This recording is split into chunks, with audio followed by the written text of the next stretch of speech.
Marley was dead, to begin with. There is no doubt whatsoever about that. The register of his burial was signed by the clergyman, the clerk, the undertaker, and the chief mourner. Scrooge signed it, and Scrooge's name was good upon change for anything he chose to put his hand to. Old Marley was as dead as a doornail.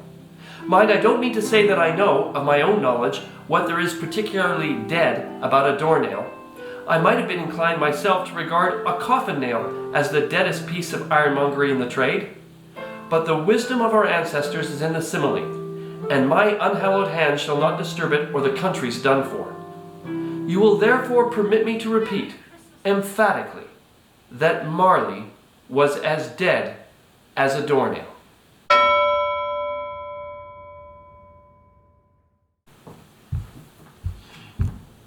Merry Christmas, Uncle Scrooge. God save you. Bah, humbug. Christmas a humbug, Uncle? You don't mean that, I'm sure? I do. What right do you have to be merry? What reason have you to be merry? You're poor enough. Bah, humbug. Don't be cross, Uncle. What else can I be when I live in such a world of fools as this? Merry Christmas? What's Christmas time to you but a time for paying bills without money, a time for finding yourself a year older but not an hour richer? If I had my way, every idiot who goes about with Merry Christmas on their lips would be boiled with their own pudding and buried with a stake of hollow through their heart. They should. Uncle! Nephew! Keep Christmas in your own way and let me keep it in mine. Keep it? But you don't keep it. Let me leave it alone then. Much good may it do you? Much good it has ever done you. There are many things from which I might have derived good by which I have not profited, I dare say. I have always thought of Christmas time as a good time, a kind, forgiving, charitable, pleasant time. The only time I know of when people seem to open their shut-up hearts freely and look to people below them as if they really were fellow passengers to the grave. And therefore, Uncle, though it has never put a scrap of gold or silver in my pocket, I believe that it has done me good and will do me good. And I say, God bless it. Bah, humbug. Uncle, will you provide your clerk, Bob Cratchit, with some time off at Christmas to spend with his family? You know he is a very sick child at home. A poor excuse for picking a man's pockets every 25th of December. Still, I suppose I must give him the whole day. I will instruct him to be back all the earlier the next morning. And Uncle, at this most festive season of the year, it is more than usually desirable to make some slight provisions for the poor and destitute who would suffer greatly at the present time. Many thousands are in want of common necessaries, and hundreds of thousands are in want of common comforts, Uncle. Are there no prisons? Plenty of prisons. And the union workhouses, are they still operational? They are. But I wish I could say they were not. Many can't go there, and many would rather die. If they'd rather die, then they'd better go ahead and do it and decrease the surplus population. It's not my business. It's enough for a man to understand his own business without interfering with other people's. Mine occupies me constantly. Good day, nephew. Bah, humbug.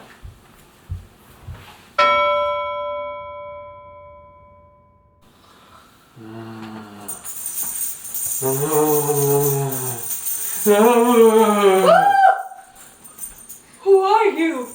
Ask me who I was. Who were you then? In life, I was your partner, Jacob Marley. Do you not believe in me? I do not. Why do you doubt your senses? Because a little thing affects them. The slightest disorder of the stomach makes them cheats. You could be an undigested bit of beef, a blot of mustard, a crumb of cheese, a fragment of underdone potato. There's more gravy than of grave about you, whatever you are. Dreadful apparition, why do you trouble me? Man of worldly mind, do you believe in me or not? I do. I must. But why do spirits walk the earth, and why do they come to me? It is required of every man that the spirit within him walk abroad among his fellow men, travel far and wide. And if that spirit goes not forth in life, It is condemned to do so after death. It is doomed to wander the world. Oh, woe is me, and witness what it cannot share, but might have shared on earth and turned to happiness. You are fettered. Tell me why. It is the chain I forged in life. I made it link by link, yard by yard. I forced it on of my own free will, and of my own free will I wore it. Is this pattern strange to you? But you were always a good man of business, Jacob. Business? Mankind was my business. The common welfare was my business. Charity, mercy, forbearance, and benevolence were my business. The dealings of my trade were but a drop of water in the comprehensive ocean of my business. I'm here to warn you, Ebenezer. You have yet a chance, a hope, to avoid my fate. You're always a good friend to me. Thank you. You will be haunted by 3 spirits. Is that the chance and hope you mentioned? It is. And for your own sake, Ebenezer, remember what has passed between us. Who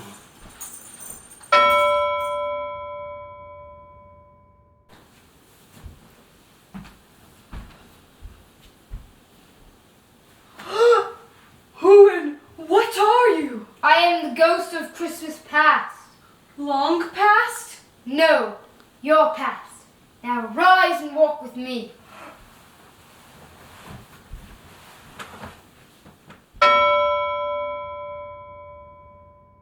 Another idol has displaced me. What idol has displaced you? A golden one. Such as the even-handed dealings of the world. You fear the world so much. I have seen your nobler aspirations cast away one by one until what remains, the master passion, gain, is what engrosses you. I am not changed towards you. Am I? Our contract is an old one. It was made when we were poor and content to be so. But now you are a changed man. I was a boy. What once brought us happiness when we were of one heart is now fraught with misery now that we are two. I release you. Have I ever sought release? No, never, not in words. In what then? In a changed spirit, in an altered nature, in another atmosphere of life.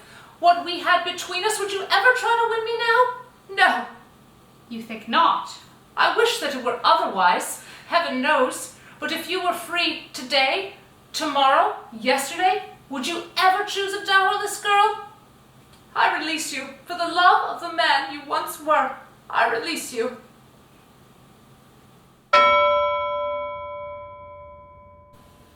Spirit, show me no more. Conduct me home. Why do you delight to torture me?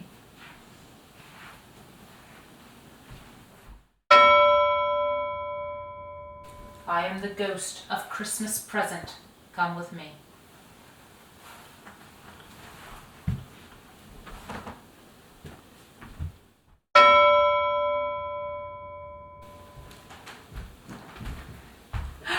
Greetings!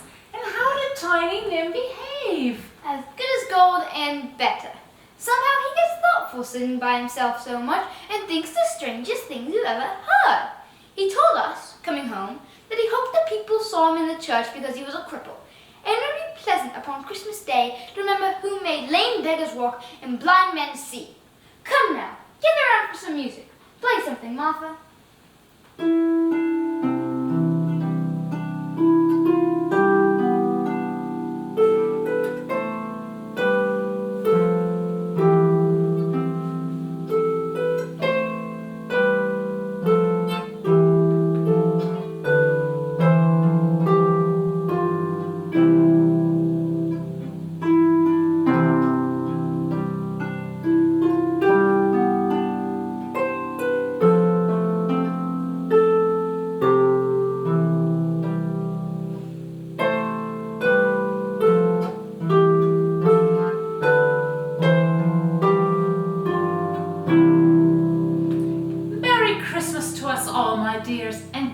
Bless us.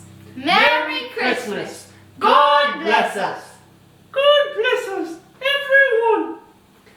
Yes, indeed, Tiny Nim.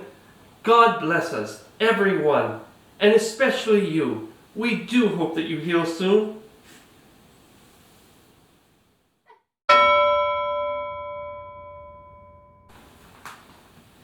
Spirit, will Tiny Nim live? I see a vacant chair by a poor chimney corner, with a crutch unused by its owner, carefully preserved. If these shadows remain unaltered by the future, then Tiny Nim will die. No, no, kind spirit, say you will be spared. If these shadows remain unaltered by the future, then none of my race will find him here. If Tiny Nim will die, he better do it and decrease the surplus population.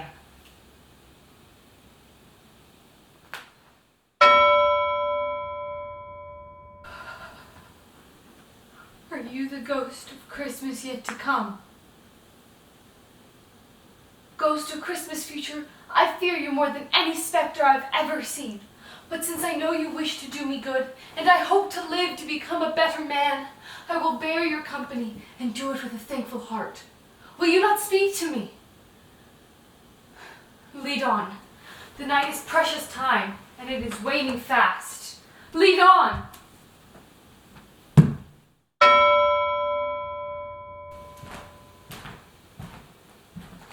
I'm glad you're home, dear. Did you visit the cemetery? Yes, my dear. I wish you could have gone. It would do you good to see how green the place is. But you'll see it often.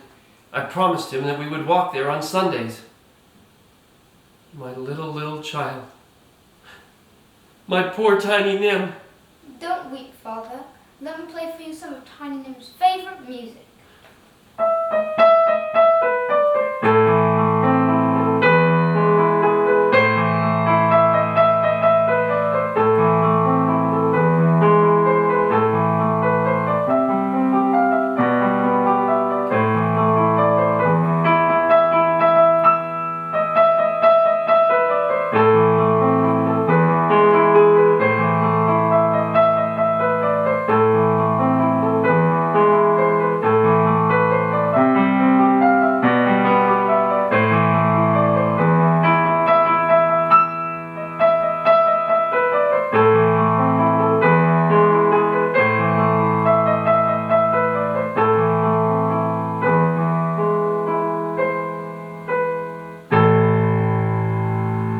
Thank you, Peter. What pleasure that music would have brought to our tiny little Nim. Children, promise me, you'll never forget Tiny Nim. Never, Father. As our Tiny Nim would like to say, God bless us, everyone.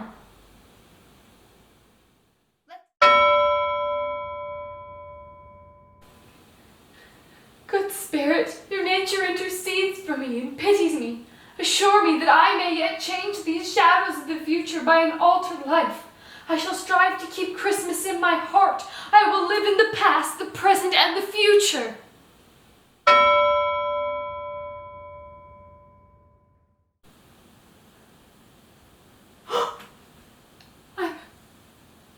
I'm alive. I'm alive. I'm as light as a feather. I'm as merry as a schoolboy. I'm as happy as an angel. I'm as giddy as a drunken man. Oh, wait. I must rush to the office and arrive before Bob Cratchit does. I must surprise him. Oh, I'm alive.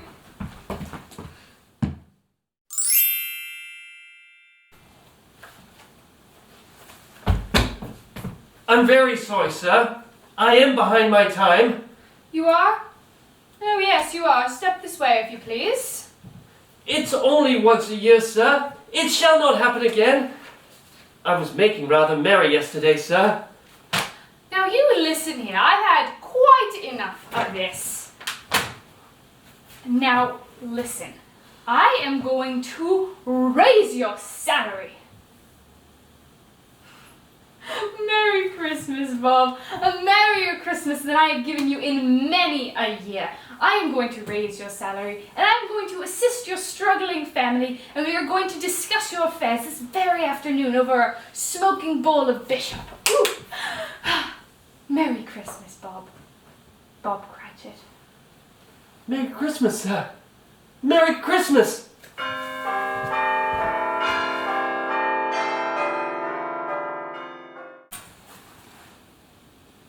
Scrooge was better than his word.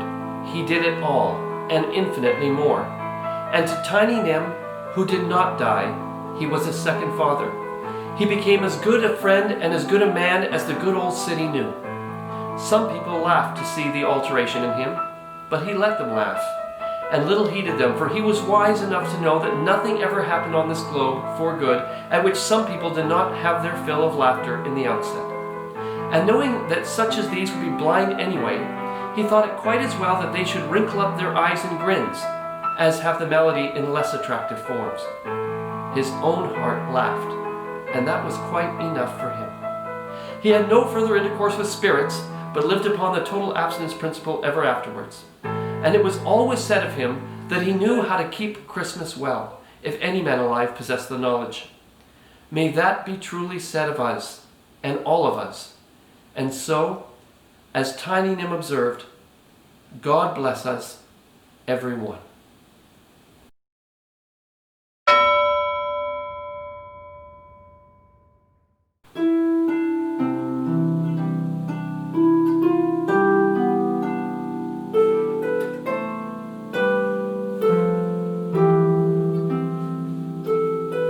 We do hope that you are healed soon, Tiny Nim.